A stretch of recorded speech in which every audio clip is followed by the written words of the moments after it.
शाम ठीक 5 बजे का वक्त था। देश की सबसे बड़ी पंचायत में प्रधानमंत्री नरेंद्र मोदी खड़े होकर बोलना शुरू करते हैं। लेकिन यह कोई आम भाषण नहीं था। सामने था विपक्ष का इंडिया गठबंधन। नारे, हंगामा, वॉकआउट की तैयारी और कैमरों में कैद होती एक अलग ही तस्वीर। ये वो मोदी नहीं दिख रहे थे जिन्हें हम रैलियों में गरजते हुए देखते हैं, लाल आंखें दिखाते हुए देखते हैं। न वो आत्मविश्वास, न वो धारदार अंदाज, चेहरे पर असहजता, बॉडी लैंग्वेज में झिझक और आवाज में बार बार टूटता हुआ प्रवाह। प्रधानमंत्री जैसे ही बोलना शुरू करते हैं, विपक्ष के नारे साथ साथ गूंजने लगते हैं। तानाशाही नहीं चलेगी, डेमोक्रेसी पर हमला बंद करो, एलओपी को बोलने दो। हालात ऐसे बन गए कि चेयर बार बार सांसदों से बैठने की अपील करती रही, मगर विपक्ष अड़ा रहा। कैमरे बार बार प्रधानमंत्री के चेहरे पर जाते रहे और हर कट में वही नर्वसनेस, वही बेचैनी। प्रधानमंत्री धन्यवाद प्रस्ताव पर बोल रहे थे, विकसित भारत, तेज प्रगति, हर वर्ग तक विकास, मगर उनकी हर लाइन पर विपक्ष की गूंज भारी पड़ती रही। प्रधानमंत्री शब्द सभापति की ओर कर रहे थे, लेकिन निगाहें सामने विपक्ष की बेंचेस पर थी। जैसे उन्हें आदत ही नहीं कि उनके भाषण के बीच कोई खुलकर विरोध करे। यही वो पल था जब सत्ता और सवाल आमने सामने खड़े दिखाई दिए। और फिर आया वो बयान जिसने आग में घी डाल दिया। प्रधानमंत्री ने राज्यसभा में विपक्ष के नेता मल्लिकार्जुन खड़गे की उम्र पर तंज कस दिया। खड़गे जी की उम्र देखते हुए वो बैठकर भी नारे लगा सकते हैं ताकि उन्हें कष्ट ना हो। ये टिप्पणी सिर्फ व्यक्तिगत नहीं लगी, विपक्ष ने इसे असंवेदनशील और अहंकारी करार दिया। लगातार हंगामे के बाद विपक्ष ने सदन से वॉकआउट कर दिया और जैसे ही हॉल खाली हुआ, प्रधानमंत्री की बॉडी लैंग्वेज बदल गई। अब चेहरे पर मुस्कान थी, आवाज में स्थिरता थी और शब्दों में वो पुराना आत्मविश्वास था। यानी साफ संदेश था, सवाल हो तो घबराहट हो जाती है, तालियां हो तो ताकत बढ़ जाती है। ये वही पैटर्न है जो बार बार दिखता रहा है। रैली हो, मन की बात हो या संसद, जब सामने चुनौती नहीं होती, भाषण धारदार होता है, लेकिन जब विरोध होता है तो असहजता दिखने लगती है। हैरानी की बात यह रही कि अपने 12 साल के कार्यकाल की उपलब्धियां गिनाने में प्रधानमंत्री सिर्फ 16 मिनट टिक पाए।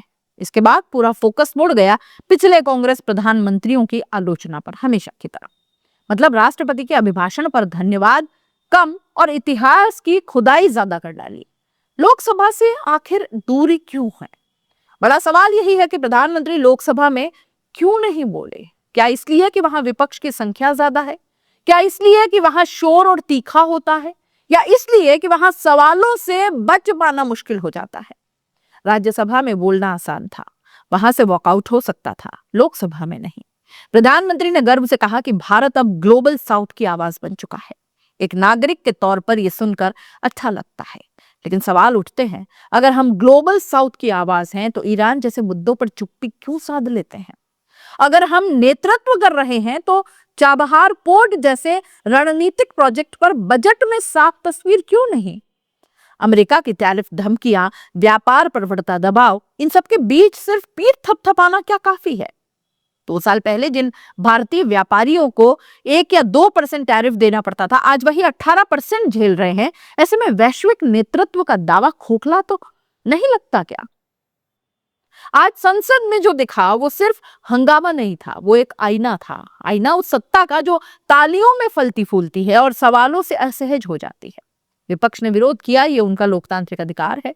प्रधानमंत्री ने कहा कि ये उनकी संवैधानिक जिम्मेदारी है, लेकिन जब बोलते हुए चेहरे पर डर दिखे, जब आलोचना से बचने की कोशिश हो और जब उपलब्धियों से ज्यादा ध्यान विपक्ष को नीचा दिखाने में लगे, तब सवाल उठते हैं। आज का एपिसोड सिर्फ एक भाषण नहीं था, यह था सत्ता बनाम सवालों का टकराव। वो दिन था जब संसद में शब्द नहीं, बॉडी लैंग्वेज अपने आप में अलग बयान दे रही है। जब 56 इंच के दावे कैमरों के सामने सिकुड़ते नजर आए और जब लोकतंत्र ने याद दिलाया कि असली ताकत जवाब देने में होती है, वॉकआउट के इंतजार में नहीं। अब फैसला आपके हाथ में है। क्या आपको लगता है प्रधानमंत्री पूरी तरह सहज थे, या यह भी एक संकेत था कि सवालों से सामना करना अब भारी पड़ने लगा है? अपना राय कमेंट बॉक्स में जरूर लिखिएगा। जाते जाते चैनल को लाइक, शेयर और सब्सक्राइब जरूर कर दीजिएगा, क्योंकि यहाँ पर वो खबरें आपको मिलेगी जो और कहीं नहीं मिलेगी। नमस्कार। देश की संसद लोकतंत्र का सबसे ऊंचा मंच, लेकिन सोचिए अगर इसी मंच पर देश का प्रधानमंत्री खुद को असुरक्षित महसूस करे तो सवाल सिर्फ राजनीति का नहीं, पूरे सिस्टम का बन जाता है। बजट सत्र के दौरान ऐसा ही एक सनसनीखेज दावा सामने आया जिसने सोशल मीडिया से लेकर संसद के गलियारों तक आग लगा दी। कहा गया कि प्रधानमंत्री नरेंद्र मोदी लोकसभा नहीं आए क्योंकि आशंका थी कि विपक्ष कुछ अप्रत्याशित कर सकता है। यहां तक कि महिला सांसदों को ढाल बनाकर शारीरिक हमला भी हो सकता था। यह बात ऑन रिकॉर्ड कही गई और इसके बाद शुरू हुआ राजनीतिक भूचाल। क्या वाकई पीएम मोदी संसद में सुरक्षित नहीं थे? लोकसभा अध्यक्ष ओम बिरला ने सदन में बताया कि उन्होंने प्रधानमंत्री से अनुरोध किया था कि वे उस दिन लोकसभा न आए क्योंकि कांग्रेस सांसदों की ओर से कोई अप्रिय घटना हो सकती थी। उनका तर्क था कि बेहतर है कि कोई ऐसी बात रिकॉर्ड पर न जाए। बस इतना कहना था और देश भर में एक बहस सी छिड़ गई।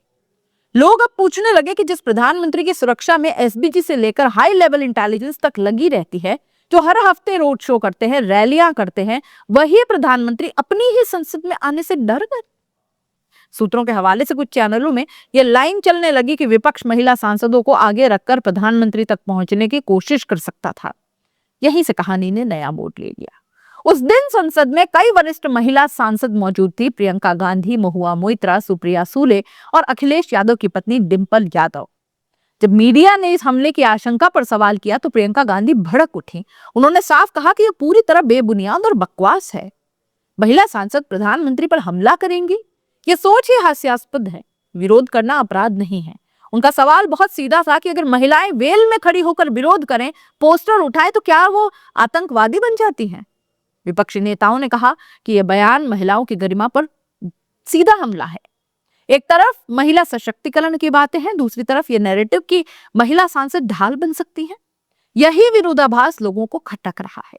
कांग्रेस और अन्य दलों ने कहा कि एक सांसद ही होता है, न महिला न पुरुष। सब मेहनत करके चुनाव जीतते हैं, जनता का प्रतिनिधित्व करते हैं।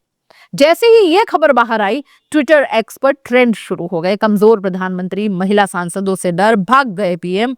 कई पत्रकारों और यूजर्स ने सवाल उठाया कि अगर संसद के भीतर ही प्रधानमंत्री सुरक्षित नहीं है, तो आम नागरिक की सुरक्षा की तो बात ही क्या है।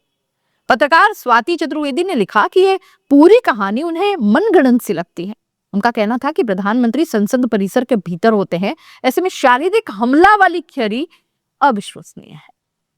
कांग्रेस नेता टीएस सिंहदेव ने बयान दिया कि प्रधानमंत्री ने शारीरिक हमले की आशंका दिखाकर संसद से दूरी बनाई और यह उनके व्यवहार के एक स्पष्ट पैटर्न को दिखाता है।